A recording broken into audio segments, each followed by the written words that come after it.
La palabra filosofía proviene del griego y está compuesta de dos términos: philos, que significa amor, y sofía, que significa sabiduría. Por lo tanto, filosofía quiere decir amor a la sabiduría. Dicen algunos historiadores que la filosofía tuvo una fecha de nacimiento concreta: el 28 de mayo del año 585 a.C. Se dice también que Tales de Mileto fue el primer filósofo de la historia. ¿Qué pasó el 28 de mayo del año 585 a.C.? Veamos. Ese día hubo un eclipse solar que sumió a Grecia en la oscuridad total.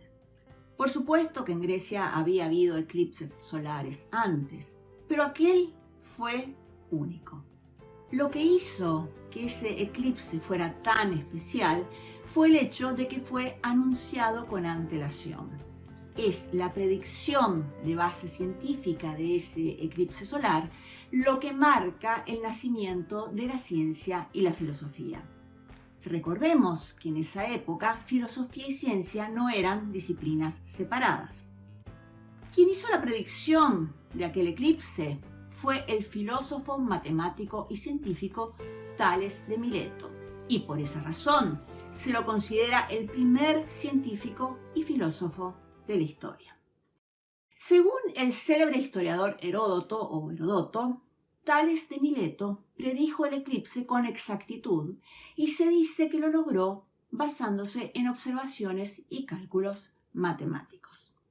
Una aclaración: el hecho de que Tales de Mileto se lo considere el primer científico y filósofo de la historia no significa que fuera la primera persona en investigar la naturaleza y en hacer preguntas relativas al cómo y al porqué de las cosas.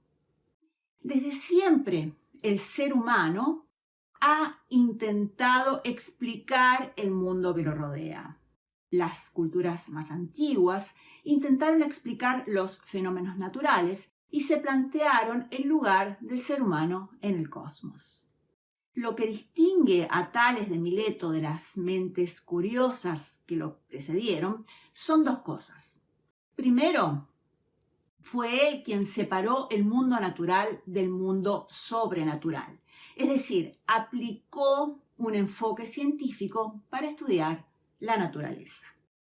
Todos los intentos previos de entender el mundo pueden describirse como mitologías, es decir, que para responder a las preguntas por qué y cómo sucedían las cosas, los sabios anteriores a Tales personificaron los fenómenos naturales como dioses y les atribuyeron psicología y motivaciones humanas. El segundo factor distintivo de Tales de Mileto es que fue el primer filósofo de la historia de Occidente en reconocer la superioridad de la razón y la evidencia para explicar el mundo y la naturaleza. Tales de Mileto perteneció al grupo de filósofos llamados presocráticos, que se caracterizaban por hacer preguntas de carácter científico. Los filósofos presocráticos iniciaron el paso del mito al logos, es decir, iniciaron el pensamiento racional.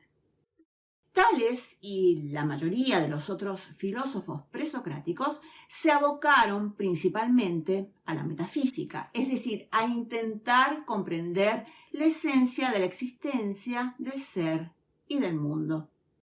Los presocráticos eran materialistas. Creían que todas las cosas estaban compuestas solo de materia y nada más. Intentaban descubrir la sustancia original, argé, de la cual estaba compuesto el universo. Algunos pensaban que era agua, otros fuego, otros aire, otros tierra. En síntesis, el gran aporte de los presocráticos a la civilización fue el intento de explicar el mundo, no solo recurriendo a explicaciones mitológicas, sino empleando fundamentalmente la razón. Quien marca el otro hito fundamental de la historia de la filosofía fue Sócrates, quien vivió entre los años 470 y 399 a.C. Sócrates desarrolló un sistema de razonamiento crítico basado en preguntas que se conoce como método socrático y cuyo objetivo era guiar el acceso al conocimiento. Sócrates no dejó ninguna obra escrita y todo lo que se sabe acerca de él es por medio de otros filósofos, sobre todo de Platón, quien fue su discípulo durante 9 años. En la Apología de Sócrates y en los diálogos El banquete, Critón y Fedón, Platón trató de reproducir fielmente el pensamiento de su maestro. La importancia enorme de Sócrates en la filosofía occidental se debe a que por primera vez en la historia coloca al hombre como centro de la investigación filosófica. En otras palabras, la filosofía se vuelve humanista. Sócrates orientó la filosofía a ocuparse en los temas del hombre, como por ejemplo el conocimiento racional, de la verdad y de la ética. Sócrates decía que su pretensión no era enseñar, sino promover la reflexión. Una de las principales características del método socrático es que busca eliminar todo tipo de pretensión de certeza para poder establecer una comprensión profunda sobre los temas que se discuten.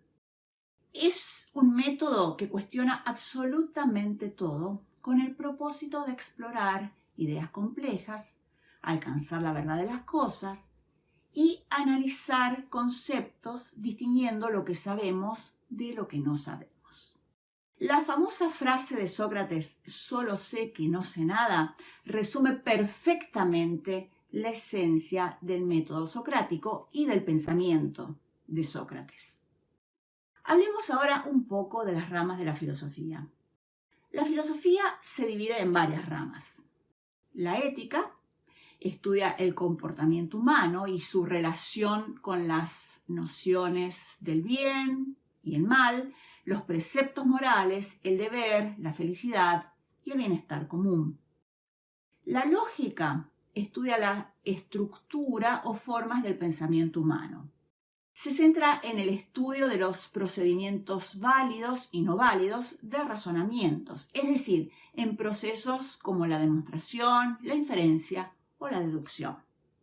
La ontología es la rama de la filosofía que estudia lo que es el ser, la existencia y la realidad. La epistemología tiene como estudio o como objeto de estudio el conocimiento, o mejor dicho, cómo obtenemos el conocimiento. La filosofía política estudia cómo debería ser la relación entre los individuos y la sociedad e incluye temas como el gobierno, la política, las leyes y la libertad. La metafísica estudia la naturaleza y la estructura, componentes y principios fundamentales de la realidad. Esto incluye las nociones fundamentales para entender al mundo como entidad, ser, existencia, objeto, propiedad, relación, causalidad, tiempo y espacio. Para terminar, volvamos a la pregunta que hacíamos al principio. ¿Qué es, después de todo, la filosofía? La filosofía es amor por la sabiduría, según su definición etimológica, pero también es pensar. El esfuerzo por pensar. La filosofía es cuestionar todo. Eso es asumir una actitud filosófica ante la vida en el más puro sentido socrático. La filosofía es hacer preguntas e intentar encontrar respuestas. ¿Qué preguntas? Por ejemplo, ¿por qué las cosas son como son? ¿Cómo debemos vivir? ¿Cuál es el sentido de la vida? ¿Tiene sentido la vida? Practicar la filosofía es arrojar luz sobre los temas que desde siempre han interesado y preocupado a los seres humanos. La filosofía es simplemente una herramienta para lograr claridad interior. El famoso filósofo francés René Descartes dijo lo siguiente acerca de la importancia de la filosofía en la vida. Vivir sin filosofar es, propiamente, tener los ojos cerrados sin tratar de abrirlos jamás. Gracias por haber acompañado este video de Filomás sobre la filosofía. Si te gustó, dale me gusta, y si te gusta este canal, no te olvides de suscribirte. Si tenés interés en ampliar tus conocimientos sobre filosofía, especialmente sobre filosofía estoica, te recomiendo que adquieras mi libro Estoicismo 2.0, Milenarias Estrategias Filosóficas para una Vida Feliz. Lo podés adquirir en Amazon en formato online y papel. También lo podés encontrar en formato PDF en mi tienda online www.patriciaboutersshop.com. Chao y nos vemos en el próximo video de Filomás.